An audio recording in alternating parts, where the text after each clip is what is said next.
Hello students, I am your English teacher Tanu. Let's continue with our chapter number 7 English. इस chapter में हम पढ़ेंगे English language की importance के बारे में, उसकी सिग्निफिकेंस के बारे में कि जो हमारी इंग्लिश लैंग्वेज है, मतलब जो हमारी भाषा इंग्लिश है, उसमें किस तरीके के वर्ड्स आते हैं और वो क्यों ज़रूरी है. So let's start the chapter. Let's warm up. When do you say these words? यहाँ पे कुछ वर्ड्स दिए हैं, आपको ये बताना है कि आप ये वर्ड्स कब बोलते हैं. जैसे फर्स्ट वर्ड दिया है प्लीज. हम प्लीज करके बात कब करते हैं? जब हम किसी से कोई रिक्वेस्ट करते हैं, हमें कोई बात मनानी होती है या हमें किसी से कुछ चाहिए होता है. जैसे हमने बोला please do this, please give me pencil. तो हम जब कोई रिक्वेस्ट करते हैं तब हम प्लीज बोलते हैं. तो यहाँ पर इसका आंसर क्या होगा? While making request. जब हमें किसी से कोई रिक्वेस्ट करनी होती है तब हम प्लीज वर्ड का यूज करते हैं. नाउ सेकंड है थैंक यू. हम थैंक यू कब बोलते हैं? जब कोई हमारे लिए कुछ कर देता है तब हम उसे रिटर्न में क्या बोलते हैं? Thank you. तो आप यहाँ लिखिए someone does something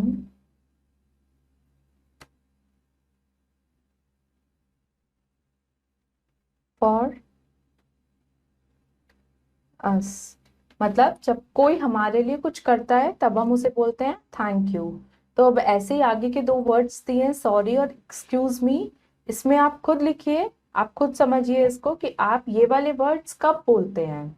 now read the poem. As gardens grow with flowers, English grows with words, words that have secret powers, words that give joy like birds. यहाँ पर जो पॉइंट बोल रहे हैं वो क्या बोल रहे हैं कि जो इंग्लिश लैंग्वेज है वो किसकी तरह है?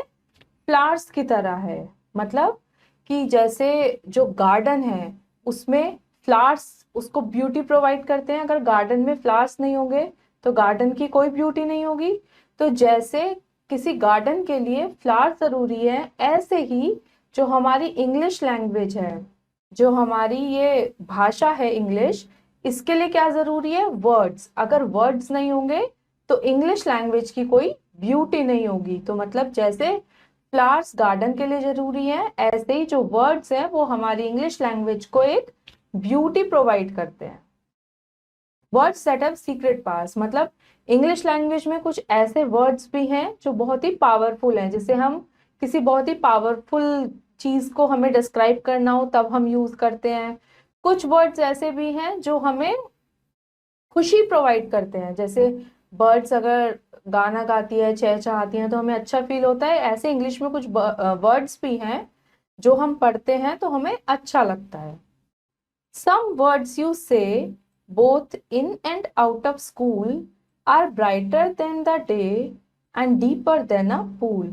कुछ वर्ड्स ऐसे होते हैं जो आप स्कूल में भी यूज कर सकते हो और स्कूल से बाहर भी यूज कर सकते हो.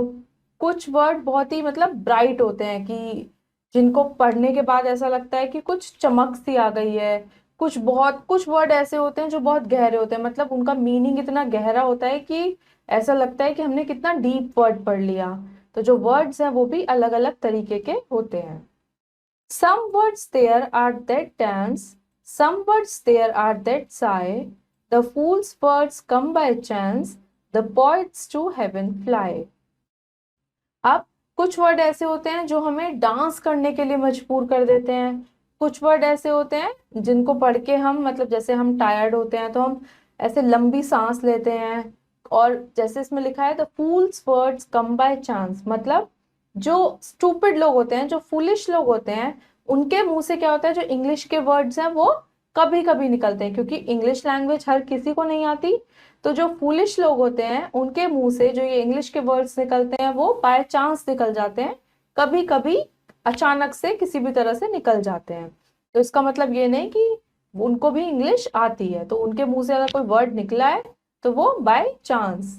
The poets to heaven fly, और जो पॉइट्स होते हैं उनके वर्ड्स इतने स्ट्रांग होते हैं, मतलब वो ऐसा लगता है वो अपने वर्ड्स में इतनी बड़ी बड़ी बातें कर देते हैं कि ऐसा लगता है कि जैसे हमने स्काई को टच कर लिया। उनके वर्ड्स बहुत ही गहरे और बहुत ही ब्रॉड होते हैं, बड़े, मतलब बहुत ही डीप मीनिंग होता है उन वर्ड्स का।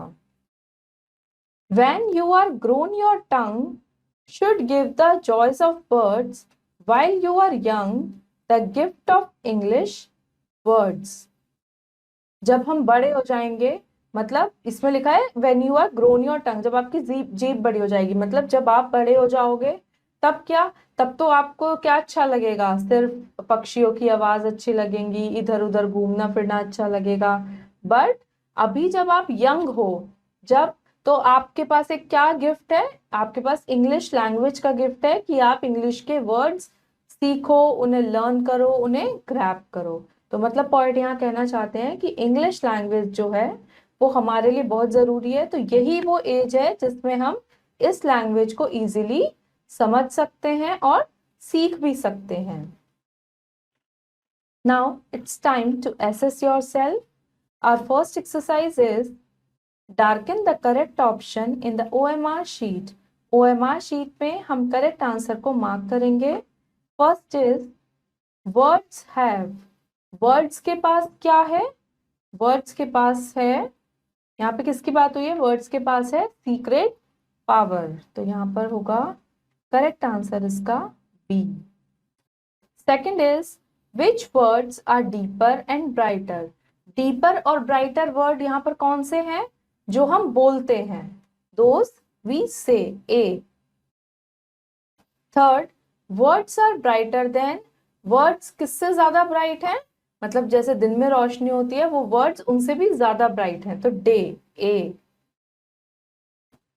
Fourth, words are deeper than a, और वर्ड्स किससे ज्यादा डीपर हैं, पूल से ज्यादा, ए। यहां पर वर्ड्स का कंपैरिजन पूल के साथ हुआ है। Now second exercise, complete the lines of the poem. आपने अभी पोएम पढ़ी है, आपको उस पोएम को रीड करना है और उसी में से ये लाइन्स कंप्लीट करनी है। First is words that have. कौन से वर्ड्स जिनके पास क्या है, सीक्रेट पावर्स।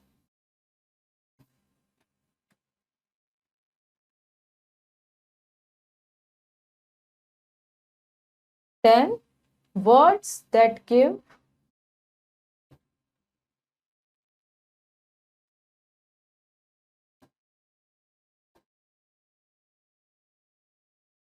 वो वर्ड्स जो हमें कैसे देते हैं, जॉय देते हैं, खुशी देती हैं, जैसे बर्ड से हमें मिलती है।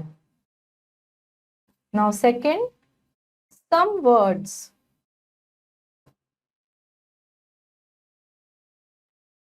कुछ वर्ड्स ऐसे भी हम कहते हैं जिन्हें हम both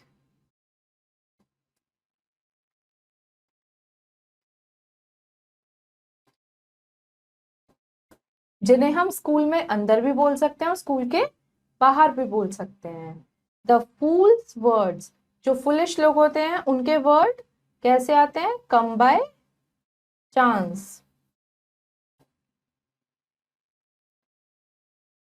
the poets to heaven, और जो पॉइट के वर्ड होते हैं, जो किसी कवि के वर्ड होते हैं, वो इतने गहरे और इतने अच्छे होते हैं कि वो जब हम सुनते हैं तो हमें लगता है कि हम आसमान को टच कर गए हैं। Now fourth, when